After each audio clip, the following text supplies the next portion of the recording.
Bismillahirrahmanirrahim.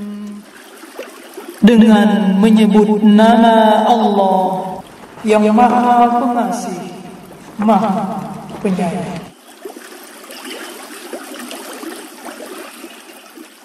Assalamualaikum warahmatullahi wabarakatuh.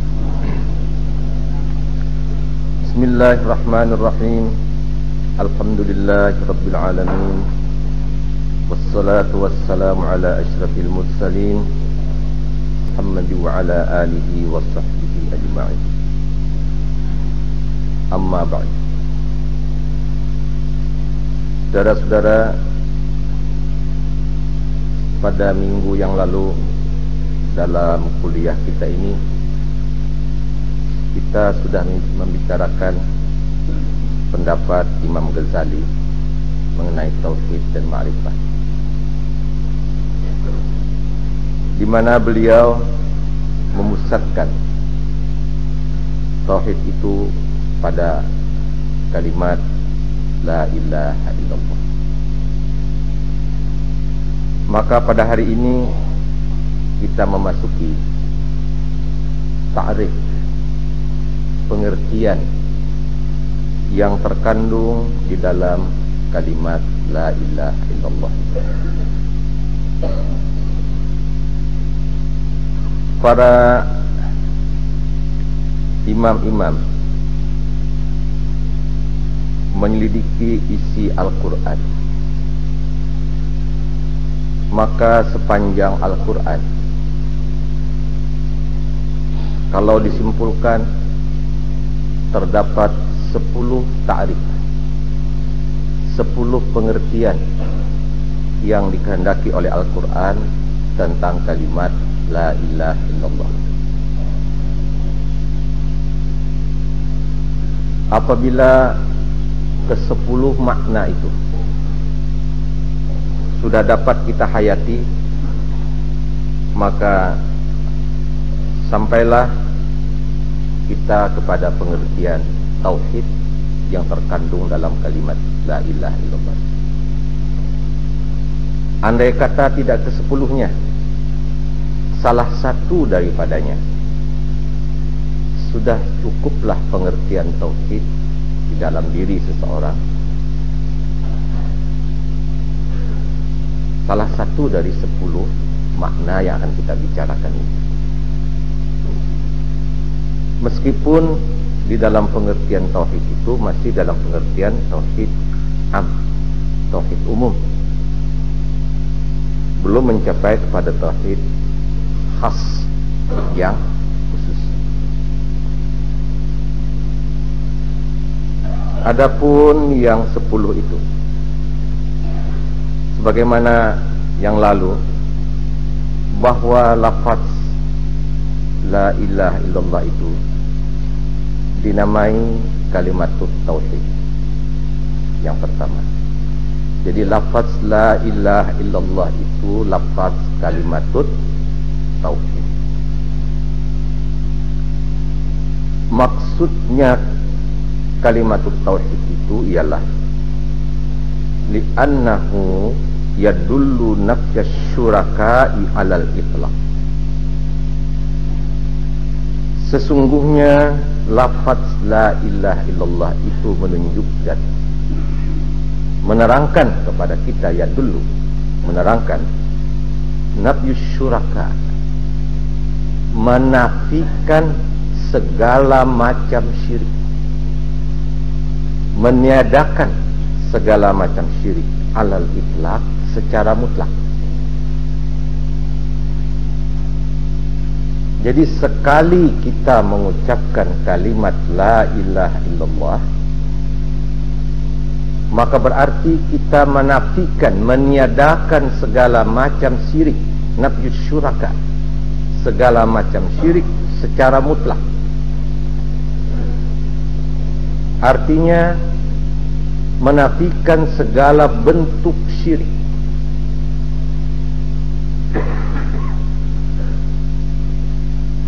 ulama-ulama membagi syirik itu menjadi 3. Asyirkul akbar, syirik besar. Wasyirkul asghar, syirik kecil. Wasyirkul khafi, syirik yang tersembunyi. Mengenai syirik besar sudah kita bicarakan. Yang asghar pun sudah kita bicarakan. Dalam secara mutlak ini kita masih bicarakan asyirkul khafi. Rasulullah SAW bersabda, yang paling aku takuti, akhwafu ma akhafu ala ummati, yang paling aku takuti, ujar Nabi, kena kepada umatku, asyirkul khafi, syirik yang tersembunyi.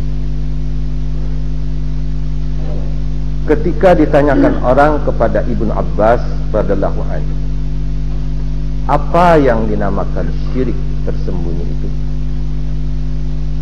Ibnu Abbas menerangkan, menurut Rasulullah, syirik tersembunyi itu ialah satu syirik yang paling samar, seperti seekor semut hitam berjalan di atas batu hitam pada malam hari yang gelap gulita. Samutnya sudah hiram, batunya hirang pulang, malamnya kadam. Demikian samarnya, tersembunyinya yang dinamakan syirik khafi. Ini ujar Rasulullah yang sangat aku takuti terkena kepada umatku. Kenapa? Kadang-kadang hal seperti ini tidak kita sadari. Tanpa kesadaran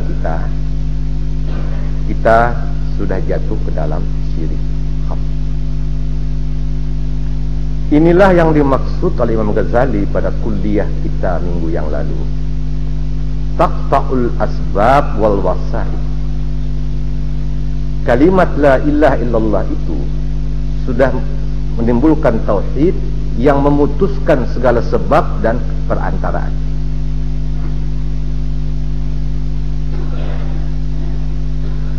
Ketika ditanyakan misalnya kepada Ibnu Abbas, bagaimana misalnya yang taqta'ul asbab wal wasaid itu, bagaimana misalnya?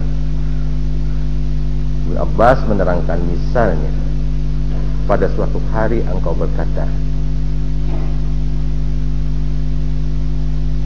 in syi'ta, insya Allah.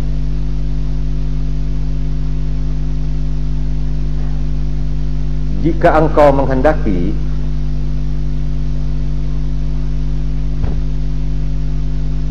Allah menghendaki.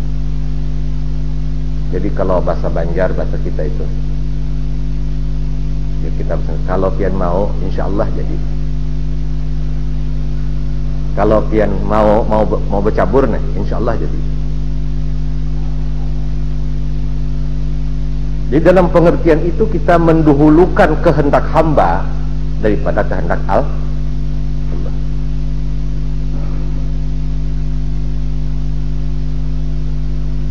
Itu namanya syirik khafi. Padahal kehendak Allah lah yang didahulukan. Sebab segala sesuatu yang terjadi ini tidak ada satupun di luar daripada iradah Allah Subhanahu wa ta'ala.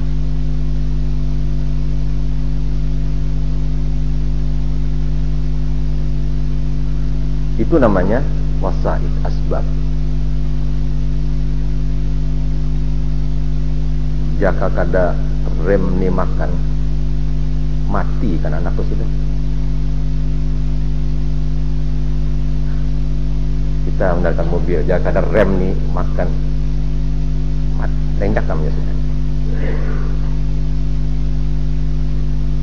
Itu namanya wasaid. Kadang-kadang terhijab iradah Allah dengan makhluk. Nah, ini saudara-saudara yang dikatakan asyirkul asghar, asyirkul khafi, syirik yang tersembunyi di dalam diri manusia. Itu maksudnya kalimat nafyus syuraka ala itlaq, menafikan segala bentuk syirik secara mutlak.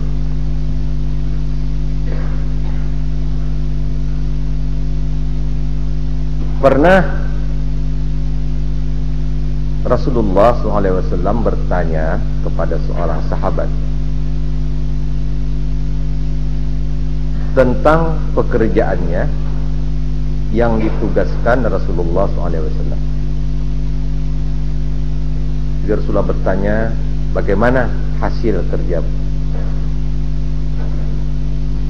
Sahabat itu menjawab, jika Rasulullah menghendaki, sukses pekerjaan itu,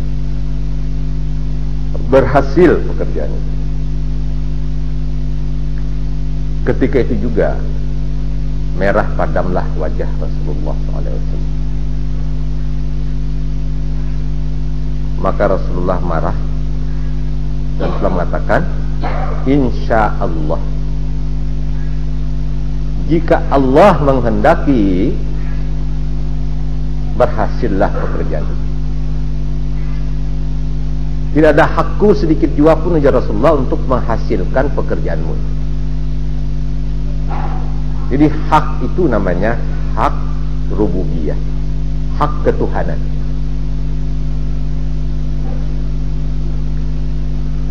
Dalam pengertian umum dalam pengajaran tauhid, bahwa tidak ada satupun kehendak makhluk ini memberikan taksir, memberikan bekas.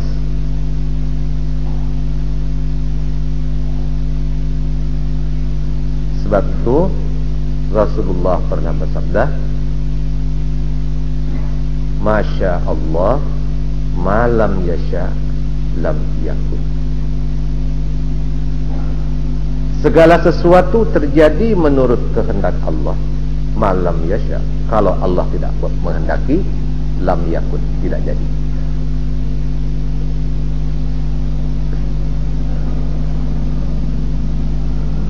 Satu keluarga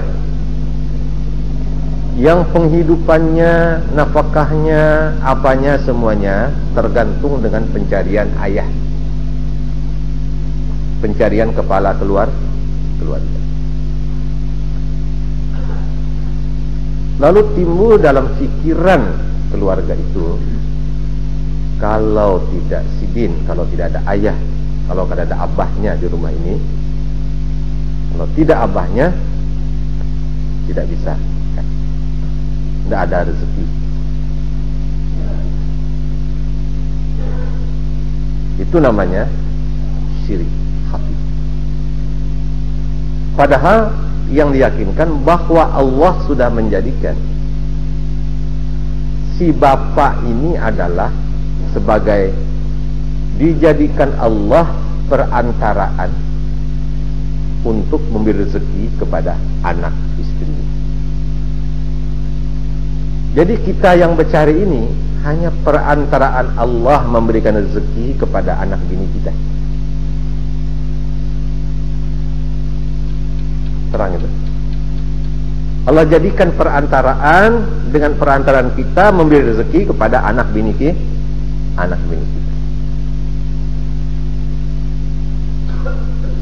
Kalau sudah timbul pikiran di dalam pikiran kita, pikiran manusia,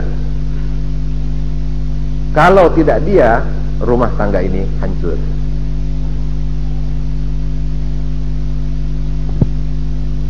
Lalu akibat karena syirik khafi yang demikian ini, maka ragu-ragulah menghadapi segala keadaan. Timbul pikiran, kalau aku habis umur, macam apa anak buah? Kalau aku habis umur, macam apa keluarga? Pikiran yang was-was. Karena kita merasa, waktu itu merasa bahwa kitalah yang memberikan rezeki, kitalah yang menghidupkan. Ada asbab yang menutup antara kita dengan Tuhan.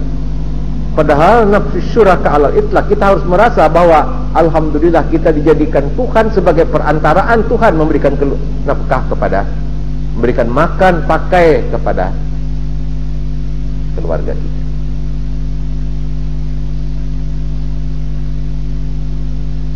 Kalau tidak panitia, kalau tidak Haji Sahud, Pak Muiz masa berdiri Masjid Ar-Rahman ini. Itu sudah salah. Dijadikan Tuhan panitia ini sebagai perantaraan berdirinya masjid. Semua itu irada Allah yang berlaku. Itu artinya nafsu syuraka alal itlaq. Yang sedemikian itu sudah syirik. Nah, apalagi terang-terangan, itu sudah masuk pada syirik akbar, syirik yang besar. Di zaman Rasulullah terjadi perjanjian Hudaybiyah.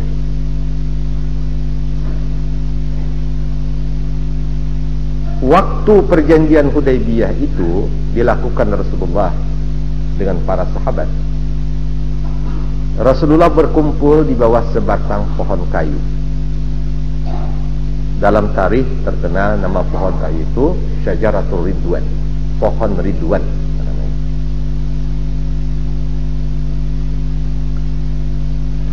Sesudah zaman Umar bin Khattab,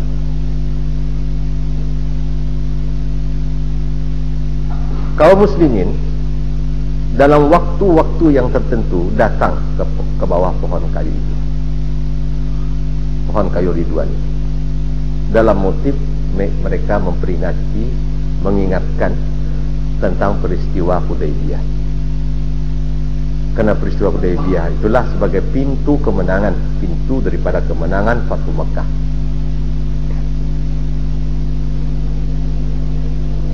Umar bin Khattab lalu memerintahkan untuk menabang pohon Hudaybiyah. Jadi para sahabat yang lain bertanya, kenapa khalifah menabang pohon itu? Pohon yang bersejarah di mana Nabi pernah bernaung di bawahnya,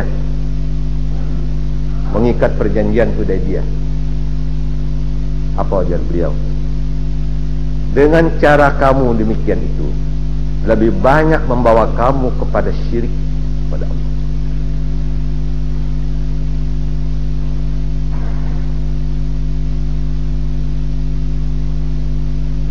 Bisa timbul banyak fitnah, macam-macam pengertian tentang pohon Hudaybiyah itu. Karena itu maka ditabang.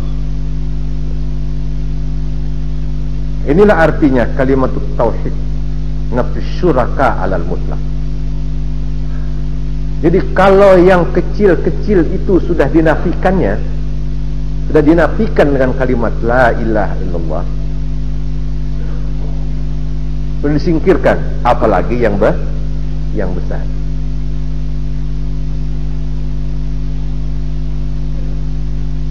Nah, ini pengertian yang pertama.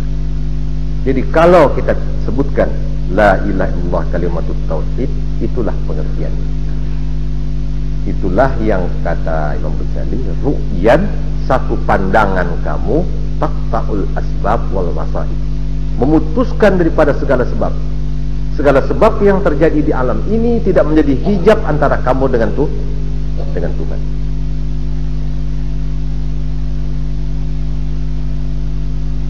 Itu pengertian pertama. Kalau ini sudah satu ide dipegang, itu kata Imam Ghazali, itu namanya sudah ma'rifah. Kamu sudah bertauhid. Makna satu ini aja dipegang, kamu sudah sampai tingkat ma'rifah dan kamu sampai pada tingkat tauhid.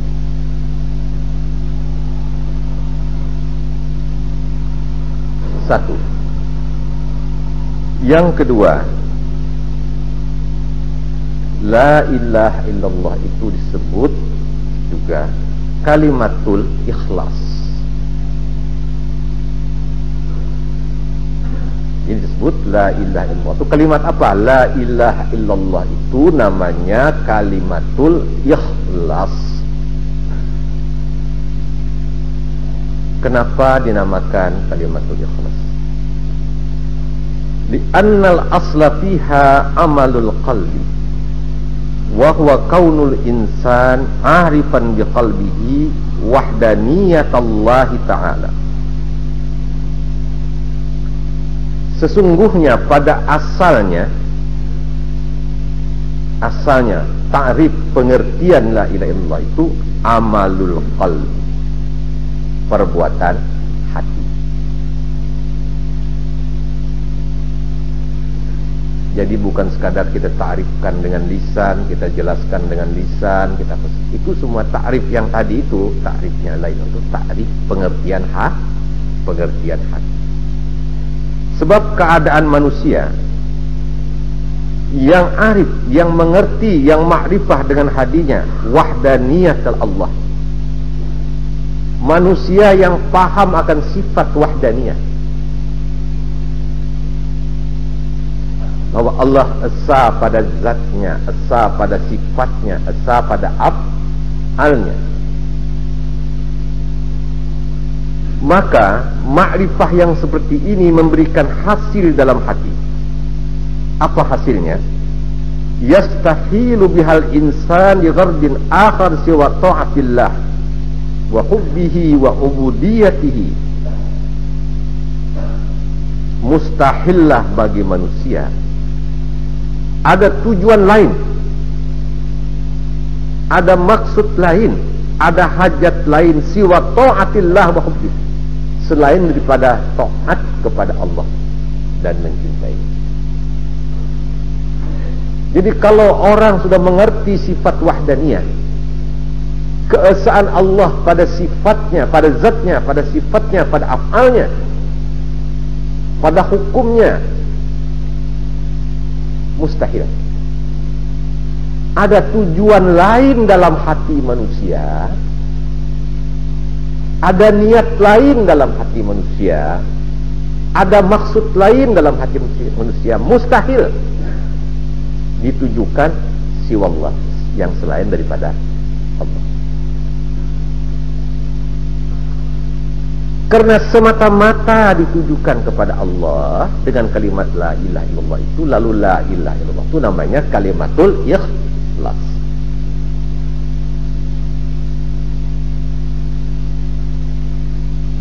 Lalu andai kata di dalam diri kita atau diri seseorang ada ghardan akhar, sifat lain, tujuan lain, kehendak lain, maksud lain daripada Allah, itu belum ma'rifah.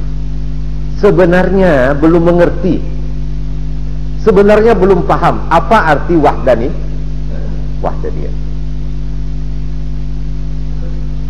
Apabila ujar beliau, apabila arifan biqalbihi, sudah hati ini sudah arif, ma'rifah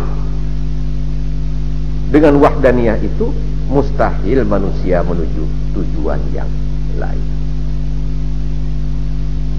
Jadi kalau ada niat yang tidak ikhlas, kalau ada riya, kalau ada ujub, kalau ada sifat kibir dalam diri manusia, itu hakikatnya hati kita belum arif dengan wahdaniyah Allah.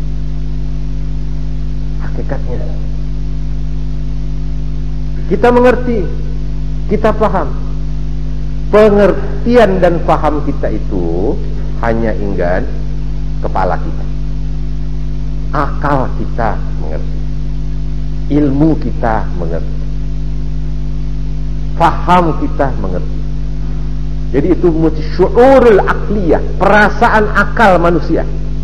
Kadang-kadang perasaan wijdan, syu'urul wijdaniyah, perasaan wijdan yang ada pada manusia, tapi dia belum arifan biqalbi, belum sampai ke dalam hati.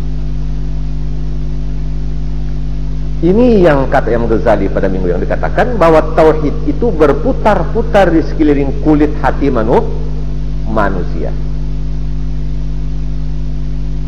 Dia belum dapat menembus al-qisrul awal dan qisrul tsani, kulit pertama dan kulit kedua, berputar-putar di keliling hati kita, belum masuk. Kalau menurut istilah pahamkah, la ilaha illallah itu dilafazkan hanya sampai enggan kerongkongan. Enggan sini habisnya, tidak turun sampai ke dalam. Jadi saudara-saudara, kalau pengertian kita yang nomor 2 ini saja kita pegang, bahwa la ilaha illallah itu kalimatul ikhlas, itu sudah cukup tauhid. Kita sudah mendirikan sifat wahdaniyah di dalam segala amal, lahir batin dan lahir kita.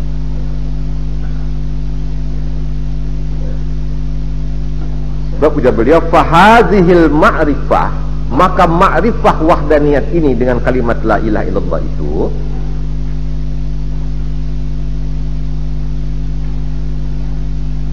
la li ghardin akhar battah, sama sekali secara mutlak tidak memalingkan hati manusia kepada yang selain daripada Allah.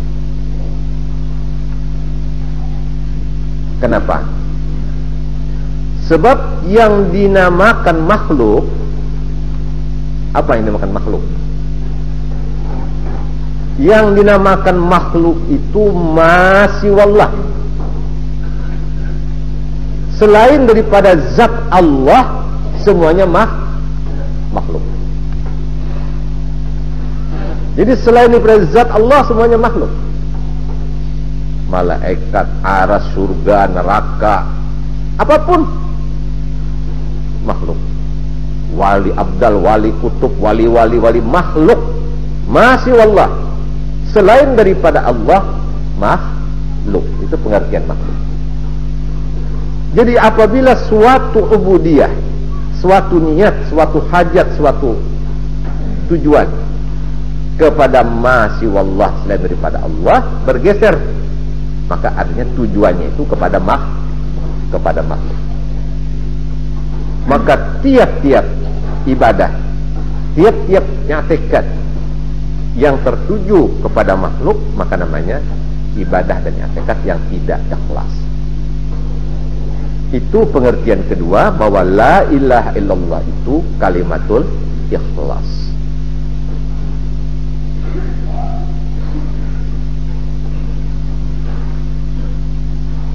Yang ketiga, la ilaha illallah kalimatul ihsan. Bisa disebut kalimatul ihsan. Kenapa dinamakan kalimatul ihsan? Berdasar kepada firman Allah, hal jazaul ihsan illal ihsan. Tidak dibalas ihsan itu kecuali dengan ihsan.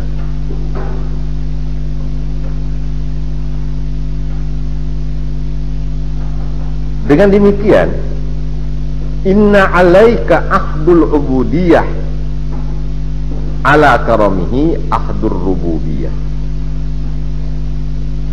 Dengan demikian atasmu, atas diri kita yang mengucapkan kalimat la ilaha illallah itu sudah membuat ahdul ubudiyah. Kita sudah membuat satu perjanjian, satu ahad, perjanjian ubudiyah. Sebab la ilaha illallah la ma'buda illallah, tidak ada yang disembah, yang berhak disembah kecuali Allah.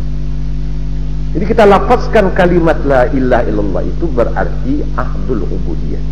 Kita sudah mengikat satu janji dengan Tuhan, satu perjanjian ubudiyah. Tidak ada yang disembah, tidak ada yang dituju, tidak ada dengan amal perbuatan kita itu kecuali Allah.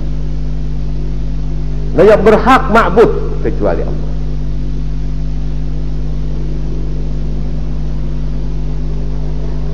Tidak ada yang berhak ditaati kecuali Allah.